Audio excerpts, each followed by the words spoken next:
Hey guys, how's it going? Today we do a little bit of a throwback. Well, not really, but the WTC, or the World Trade Center, brings a lot of memory. It's more of a nostalgic place for people who grew up here in the 90s. But what is the 90s? I mean, I do consider myself, a person that grew up in the 90s, but let's see. I was born in 92, meaning that by the end of the 90s, I was only 8 years old. And frankly, at 8 years old, I personally don't remember much, but I kind of remember a little bit of some stuff that happened back then. But let's be honest, pictures and videos do help us, remember the past more than anything. And I guess part of the nostalgia is looking at things when they were back in the day through pictures. In any case, the WTC is definitely one of those places that brings out a lot of memories. So where this building stands, these towers that are interestingly shaped, they're more of a cylindrical shape,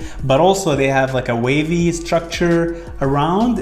I don't know who came up with this. It's definitely one of Abu Dhabi's weirdly shaped buildings. But anyway, this underpass area used to actually be more of a bridge. There used to be like a bridge that people cross between the two roads, and that you can actually check out some pictures. Here's one where there's an old Abu Dhabi taxi that drives through it. But anyway, this area back in the 90s used to be called the Gold Souk, or in Arabic, Souk al-Dhahab. And now it's flourished to something kind of a little bit like magical. Because this area, or they call it the mall, actually splits into two parts. So one part is called the Souk, or basically the Gold Souk, and the other is more a mall or a shopping center. And I'll highlight the two parts in this video. So first, the Gold Souk, which if you walk in, it takes you to an interesting look into modernized bazaars. If you've been to any Middle Eastern parts of the world, etc., maybe some Asian or Southeast Asian, etc., parts of the world, you might find these spice markets, etc. And this actually is a place that resembles that. When you go in there, you can buy spices, you can buy gifts, you can buy souvenirs. Some people go there to buy clothes, but it's mostly a touristy spot, so a lot of tourists go there instead of locals. But what you can also find is art, and artists actually drawing some pieces of art, etc. So it's more of an inspirational place to be, and if you are visiting Abu Dhabi,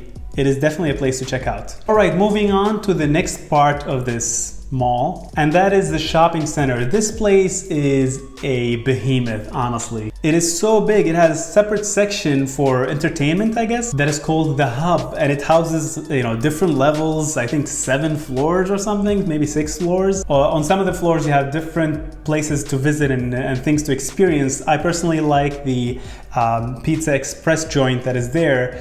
They call it Jazz at Pizza Express, that's the name of the shop, and they host jazz nights there almost every night. They don't just have amazing pizza, but also a fantastic vibe, so definitely check it out. But the rest of the mall has the conventional, it has the food courts, it has the movie theater, etc., but can also meet all your shopping needs. And honestly, we have a lot of shopping malls here to talk about, so this is just one of them. I would recommend you visit it, especially in the summer days where you want to stay away from the heat and go for something indoors that will keep you cool and relieve you from the humidity. All right, ladies and gents, that is it. I hope you enjoyed the day with Abdul. I will see you guys on the next one.